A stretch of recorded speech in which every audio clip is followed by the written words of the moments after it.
Like करें, subscribe करें और बेल आइकन को क्लिक करें।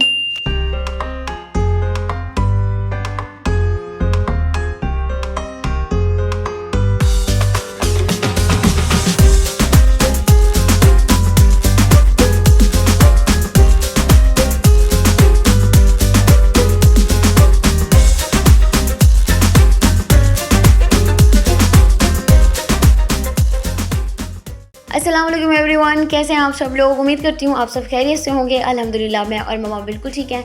और आज आप लोगों के साथ मैं शेयर कर रही हूँ रूटीन आज की, और उम्मीद करती हूँ आपको पसंद आएगी। तो वीडियो को एंड तक वॉच करना है। अगर वीडियो पसंद आती है तो लाइक कमेंट शेयर तो ज़रूर ही करना है।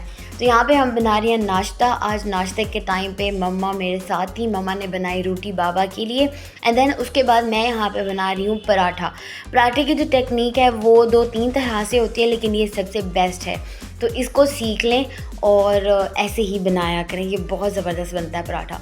तो यहाँ पे मैं बना रही हूँ पराठा और साथ में मैं बना लूँगी चाय। आज मेरा जो नाश्ता है वो चाय पराठे के साथ होगा, और पाकिस्तान में तो बहुत लोग ये नाश्ता यही करते हैं। तो आज मैंने सोचा क्यों ना हम भी चाय पराठा खा लें। तो पराठा बना रही हूँ, चाय भी बन जाएगी अभी, और उसके बाद नाश्ता करेंगे। बाबा के लिए मंगानी है चने। इसके अलावा मैं आपको बता दूँ कि मैं काफ़ी टाइम से सोच रही हूँ कि नाश्ते में मिसी रोटियाँ बनानी चाहिए, जो कि आटा, बेसन और बाकी सारी चीज़ें मिक्स करके साथ में उसके लस्सी होती है, और वो बहुत मज़े की चीज़ है नाश्ते के लिए। अगर वो तंदूर में बनाई जाए तो और ज़बरदस्त है। तो मेरा प्लान तो यही है कि आटा गूंद कर और हमने तंदूर पर भिजवा देना है। अगर वो हमें तंदूर पे रोटी लगा देते हैं फिर तो बेस्ट हो जाएगा, अगर नहीं तो फिर घर में हम लोग तवा पर बना लेंगे, और फिर मैं आपके साथ वो रेसिपी भी शेयर कर लूँगी। तो बस आपने करना कुछ भी नहीं है, मेरे चैनल के साथ आपने कनेक्टेड रहना है, सब्सक्राइब करके रखना है और हर वीडियो को वॉच करना है, क्योंकि वो मिस्सी रोटियों की रेसिपी इन्हीं 1-2 दिनों में आप तक पहुँच जाएगी। तो बस यहाँ पर मैंने बना ली है चाय, बल्कि बन रही है। और मैं ये एक्सप्लेन कर रही थी आपको कि ये जो मेरी चाय बनाने वाली केतली है ये थोड़ी सी ब्लैक हो गई है, क्योंकि इसमें अगर हम पानी बॉईल करते हैं या कभी अंडा बॉईल करते हैं तो ये थोड़ी सी ब्लैक हो जाती है। तो अब इसको अच्छी तरह से धोने की ज़रूरत है। एक चीज़ मैंने रियलाइज़ की है, मुझे नहीं पता था कि मम्मा क्यों कहती थी कि घर का काम और ये सारी चीज़ें सिर्फ मेड पर मत छोड़ दिया करो, इसको खुद देखना होता है, खुद करना होता है। मुझे उस टाइम पर समझ नहीं आती थी, लेकिन ये बात सच है। अपनी चीज़ का इंसान जितना ख्याल रखता है ना, किसी और की चीज़ का कभी भी कोई ख्याल नहीं रखता।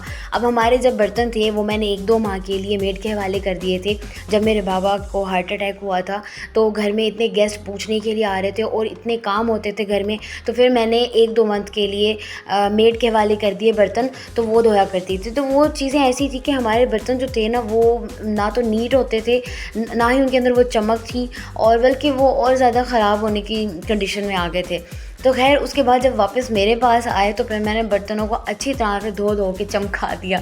तो अपनी चीज़ का इंसान जो ख्याल रखता है ना, वो कभी भी दूसरे नहीं रखते।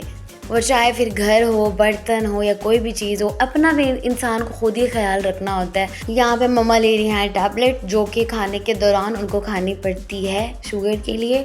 आज मुझे वैसे ज़्यादा काम होने वाले नहीं है, घर का काम यहाँ पे हो चुका था और खाना वगैरह नाश्ता हम लोगों ने कर लिया। दोपहर का खाना जो है आज मम्मा ने कहा वो खुद बनाएंगी, यानी कि कोई सब्ज़ी वगैरह बना लेंगे, क्योंकि काफ़ी टाइम से हम लोग चिकन खा रहे हैं। तो वो भी मम्मा ने बनाना है, मैं बनाऊँगी सिर्फ रोटी, और इसके अलावा मुझे कोई ख़ास काम है नहीं आज के दिन में।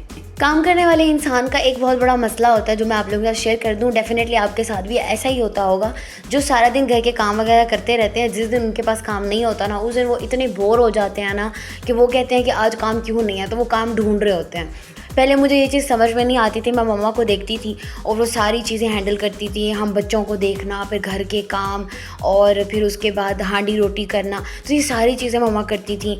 और सुबह को, शाम को जब हम स्कूल गोइंग होते थे, छोटे होते थे, तो मम्मा को बहुत काम होते थे। जब हमारी वेकेशन होती थी तो मम्मा कोई ना कोई काम ढूंढ लेती थी। अगर नहीं होता था तो हम मम्मा से कहते थे कि आप क्यों कर रही हैं, ये कल कर लेना, ये इतना इंपॉर्टेंट नहीं है। तो मम्मा कहते थे नहीं, मैं फ्री नहीं बैठ सकती, मुझे काम करना अच्छा लगता है। कोई काम नहीं था तो मैंने सोचा ये कर लूँ। तो अब वो मैं बात सोचती हूँ तो मैं रियलाइज़ करती हूँ कि वाकई ऐसा होता है कि जब मैं बहुत टाइम के लिए बैठी रहूँ, कोई काम ना हो, तो मैं बहुत ज़्यादा बोर हो जाती हूँ। बस फिर मैं भी कुछ ना कुछ ढूंढती रहती हूँ काम करने के लिए। तो उसके बाद जी की बारी आती है कुछ फ्रूट वगैरह खा लेने की, कि हमने नाश्ता कर लिया था। तो यहाँ पे हम लोग काट रहे हैं एप्पल। तो दोपहर में अगर अपने मील में एक फ्रूट रख लिया जाए तो बहुत अच्छा है। वैसे भी एप्पल के बारे में कहते हैं Apple a day keeps the doctor away, तो डॉक्टरों से दूर भागने के लिए एप्पल लेना बहुत ज़रूरी है। तो यहाँ पे हमें एप्पल बाबा काट के दे रहे हैं। यहाँ पे मैं एक बात आपको बताना चाहती हूँ कि मेरे बाबा ने हमें हमेशा घर के कामों में हेल्प किया, हमेशा। मामा को जब भी किसी चीज़ की ज़रूरत थी बाबा हमेशा उनके साथ होते थे। और जैसे हम लोग कभी बीमार हैं या कुछ भी, या हमारे काम होते थे बच्चों के, तो बाबा साथ साथ कराते थे। इवन कि जब रमज़ान आता था तो पूरा महीना जब भी जो पकौड़े बनते हैं वो बाबा बनाते थे, उसका मिक्सचर भी वो खुद बनाते थे, और उसको फ्राई करना, हर चीज़ मम्मा के साथ सब्ज़ी कटाने में हेल्प करते थे। बाबा ने हमेशा ही हमें हर काम में हेल्प किया है। कभी हमें वो बर्गर बना के खिला रहे हैं, और हर चीज़ में वो हमें हेल्प करते हैं। तो घर में ऐसा होना चाहिए। अब छोटा भाई जो है वो बिल्कुल बाबा की तरह है, वो खाना भी बनाता है। बाबा प्रॉपर खाना तो नहीं बनाते थे, लेकिन छोटा भाई अब खाना बनाने में भी इंटरेस्ट लेता है। वो राइस भी बनाता है, वो गोश्त भी बनाता है, तो हमारे लिए वो चीज़ें करता रहता है। तो मेरे ख्याल से ये सारी चीज़ें करनी चाहिए, और अल्लाह पाक मेरे बाबा को सेहत दे, और अल्लाह पाक उनको लंबी ज़िंदगी दे, उनका साया हमारे सरों पे हमेशा कायम रहे, और वो हमें इसी तरह से कुछ ना कुछ बना के हर वक्त खिलाते पिलाते रहे। तो जब से उनका हार्ट का इशू है तब से फिर वो ये चीज़ें उन्होंने कम कर दी हैं, अदरवाइज़ वो हमेशा ही ऐसे करते थे। बस ये तो बातें बहुत सारी हो गई हैं, अब थोड़ा सा काम कर लेते हैं। यहाँ पे हम बना रहे हैं रोटी, और सालन बन चुका है। जैसा कि मैंने बताया था काफ़ी टाइम से हम लोग ये चिकन ही खा रहे थे, तो आज सब्ज़ी की बारी थी। तो सब्ज़ी में हमने बना लिया आलू बैंगन, और हम आलू बैंगन का आज खाएंगे खाना।